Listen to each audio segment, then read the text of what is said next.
Assalamualaikum teman-teman, kembali lagi bersama kami di kisah horor ya.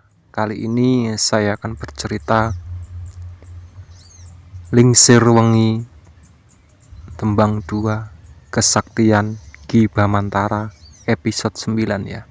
Sebelum cerita kita mulai, alangkah baiknya tekan tombol subscribe, like, dan komen. Oke. Teja terpental ke dinding, tubuhnya seketika lemas. Ia ketakutan melihat Ki Bamantara berdiri di hadapannya. Lengan Ki Bamantara terangkat, kemudian menjeletikkan jari telunjuknya ke kepala Teja. Seketika sosok kuyang keluar dalam tubuh mulut Teja. Kuyang itu terlihat melotot kesakitan lalu hancur berkeping-keping. Terkulai tak berdaya tubuh Teja di lantai. Ki Bamantara memikul tubuh lelaki itu yang kurus kerempeng. Ia berjalan keluar rumah tanpa mengucapkan apapun pada istrinya. Ki Bamantara menuju ke arah pantai sambil memikul tubuh Teja. Warga desa Balengandrang hanya bisa mengintip dari celah bilik rumahnya sambil ketakutan. Sesampainya di bibir pantai, Ki Bamantara meletakkan tubuh Teja yang terbujur tak sadarkan diri di atas pasir. Ombak berdebur sesekali membasahi kepala Teja. Ki Bamantara duduk sila di samping Teja, bibirnya bergetar membaca mantra dalam bahasa Jawa, dan dari kejauhan di antara riak-riak ombak muncullah sebuah keraton dari dasar lautan. Keraton itu berwarna hijau lengkap dengan para permaisuri berpakaian kebaya hijau. Rambut mereka dikondit dengan rapi, wajahnya cantik berseri, tubuhnya gemulai indah.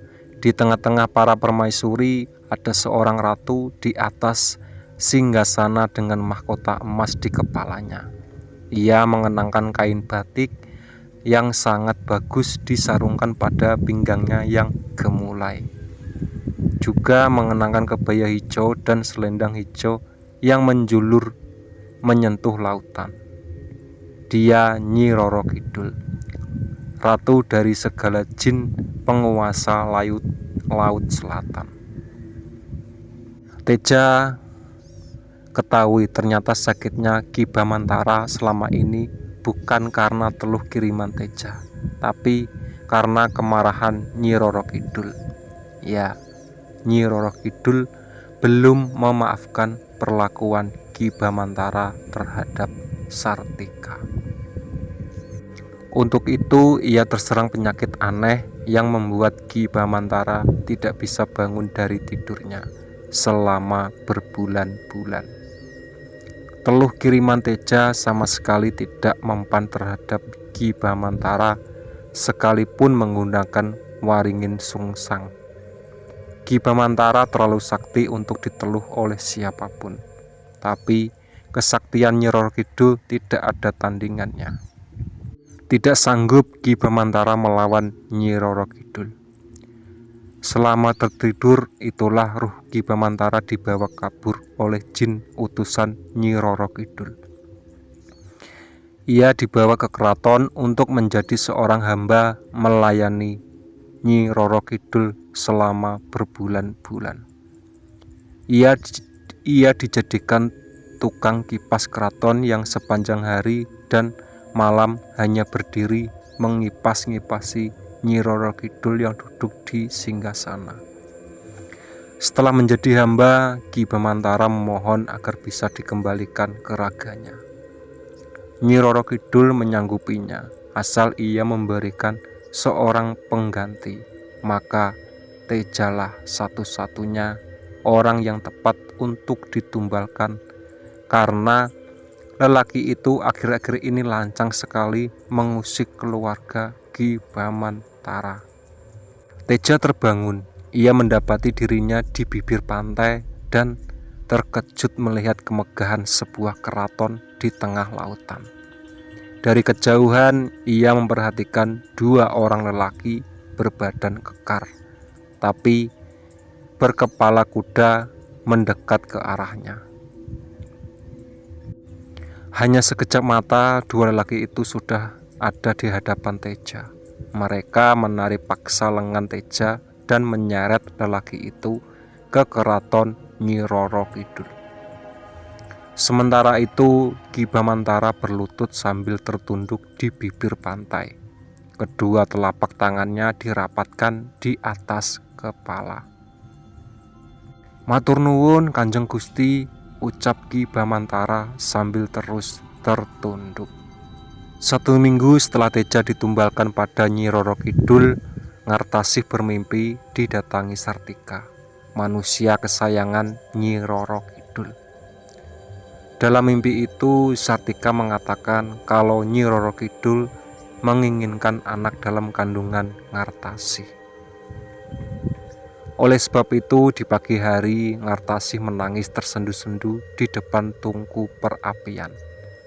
Tidak tega hatinya menumbalkan anak yang selama ini ia nanti-nantikan kehadirannya. Ki Bamantara mendekatinya. Ia belum tahu perihal mimpi Ngartasih.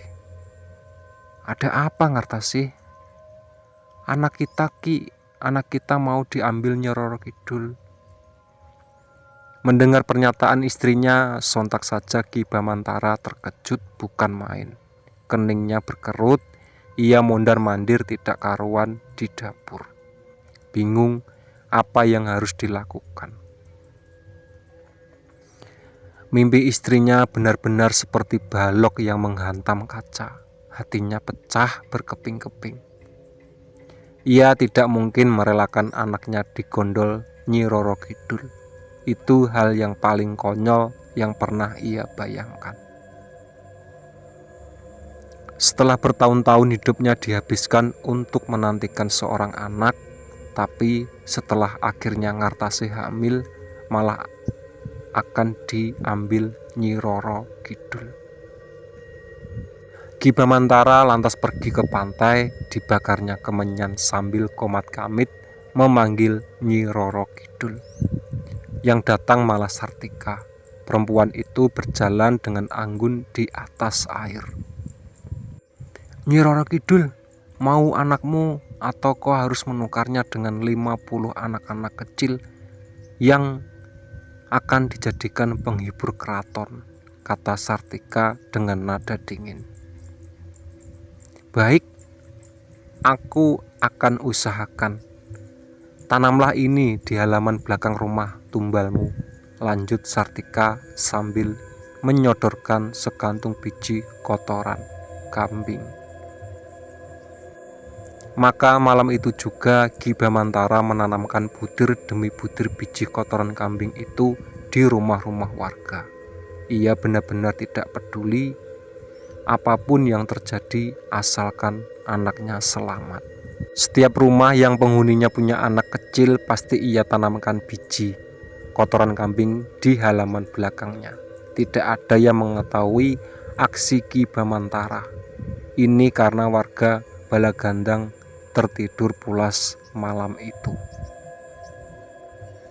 Keesokan paginya, anak-anak mereka hilang secara misterius. Ini adalah kehilangan terbesar sepanjang sejarah Balagandang. 50 anak dalam semalam raib digondol pasukan Nyi Roro Kidul. Warga kebingungan dan mengamuk.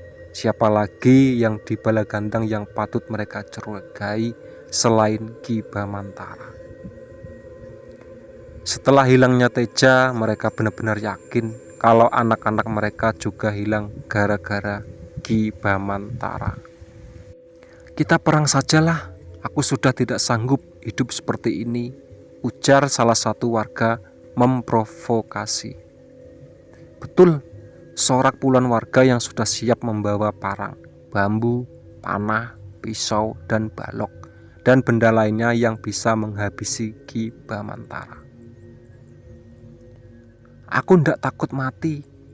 Ndak takut kena teluh demi anakku, aku harus memenggal kepala Ki Bamantara, timpal warga lainnya. Ya, betul, kita saksi si Bamantara terkutuk itu. Oke ya, itu tadi cerita dari Lingsir Wengi Tembang 2, Kesaktian Ki Bamantara part 9 sampai 10 ya. Sebelum cerita aku tutup, alangkah baiknya tekan tombol subscribe, like, dan komen. Oke.